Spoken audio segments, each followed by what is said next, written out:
नमस्कार। अब मैं आपको गीता के कुछ श्लोक सुनाने जा रहा हूँ, जिससे कि आपको यदि वो श्लोक याद करने हो तो वो याद करने में आपको सुविधा रहे और आप उनको सरल तरीके से आसानी से याद कर सकें। पहला श्लोक है, नैनं छिन्दन्ति शस्त्राणि नैनं दहति पावकः न चैनं क्लेदयन्त्यापो न शोषयति मारुतः। अब मैं इसको छंद में इसका उच्चारण कर रहा हूँ। नैनं छिन्दन्ति शस्त्राणि नैनं दहति पावकः न चैनं क्लेदयन्त्यापो न शोषयति मारुतः।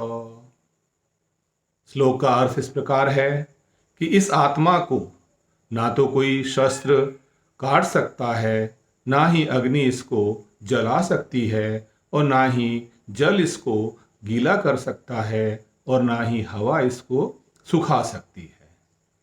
इंग्लिश में इसका ट्रांसलेशन होगा, this soul cannot be broken by any weapon, it cannot be burned with fire, it cannot be soaked with water, it cannot be dried by air।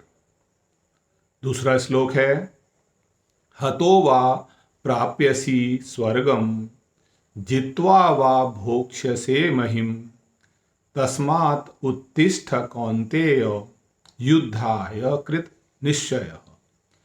सस्वर वाचन छंदोमय वाचन इस प्रकार होगा, हतो वा प्राप्यसि स्वर्गम जित्वा वा भोक्ष्यसे महिम तस्मात् उत्तिष्ठ कौन्तेय युद्धाय कृत निश्चय।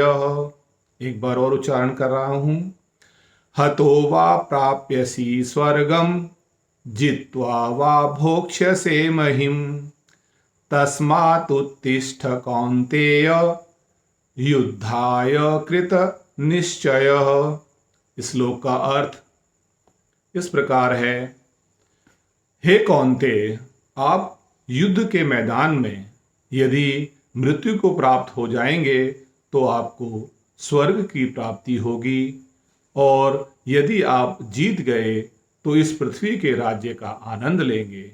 इसलिए हे कौन्तेय, उठो और युद्ध करो।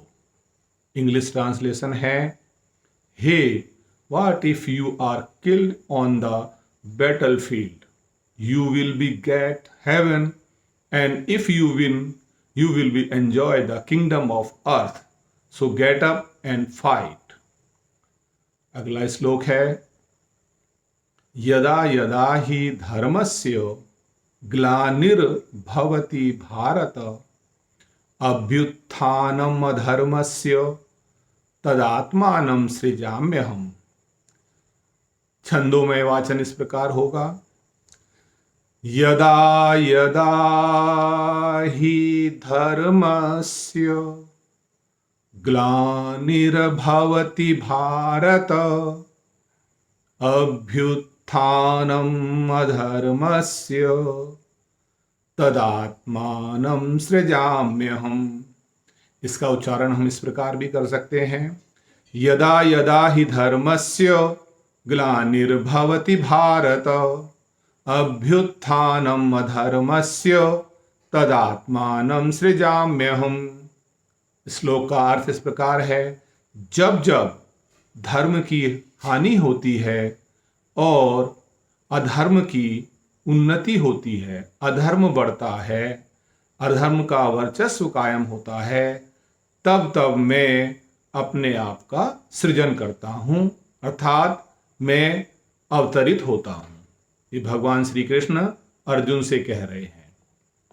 इंग्लिश ट्रांसलेशन इस प्रकार होगा, whenever and wherever the practice of religion decreases and the dominance of unrighteousness prevails, then, O Bharata, I incarnate myself। अगला श्लोक इस प्रकार है, परित्राणाय साधूनां विनाशाय च दुष्कृतां धर्म संस्थापनार्थाय संभवामि युगे युगे। परित्राणाय साधूनां विनाशाय च दुष्कृतां धर्म संस्थापनार्थाय संभवामि युगे युगे। इसका अनुष्टुप छंद के अनुसार अगर हम उच्चारण करें तो इस प्रकार होगा, परित्राणाय साधूनां विनाशाय च दुष्कृतां धर्म संस्थापनार्थाय संभवामि युगे युगे। भावार्थ इस प्रकार है, भक्तों को बचाने और दुष्टों का संहार करने के साथ साथ धर्म को बनाए रखने के लिए मैं खुद को प्रत्येक युग में जन्म लेता हूँ, अर्थात मैं हर युग में जन्म लेता हूँ। इंग्लिश ट्रांसलेशन इस प्रकार है, to save the devotees and destroy the visions as well as to maintain the dharma, I myself am born in the yuga yuga.